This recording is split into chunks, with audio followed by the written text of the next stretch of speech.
କାହାଣୀ ଲୋକମାନ୍ୟ। ସେ ସମୟରେ ପୁନାରେ ଭୟଙ୍କର ପ୍ଲେଗ୍ ବ୍ୟାପିଥିଲା। ଲୋକମାନ୍ୟ ତିଲକଙ୍କର ଜ୍ୟେଷ୍ଠ ପୁତ୍ର ପ୍ଲେଗ୍ରେ ପୀଡ଼ିତ ହୋଇଗଲା।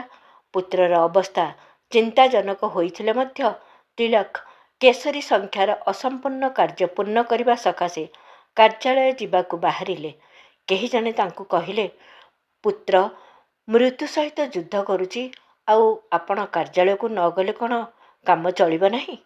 ଗମ୍ଭୀର ଓ ସଂଯତ ସ୍ୱରରେ ତିଲକ ଉତ୍ତର ଦେଲେ, ସମଗ୍ର ମହାରାଷ୍ଟ୍ର କେଶରୀ ପ୍ରତୀକ୍ଷାରେ ବସି ରହିଛି। କାର୍ଯ୍ୟାଳୟ ନ ଗଲେ କିପରି ହେବ? ମୋହ ଉପରେ ଅଙ୍କୁଶ ଲଗାଇ କର୍ତ୍ତବ୍ୟ ପଥରେ ଚାଲିବାର ସାହସ ତାଙ୍କୁ ଲୋକମାନ୍ୟର ଗୌରବ ପ୍ରଦାନ କରାଇଲା। ଧନ୍ୟବାଦ।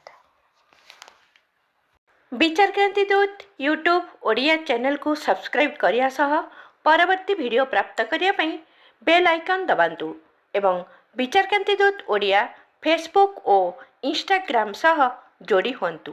ଧନ୍ୟବାଦ।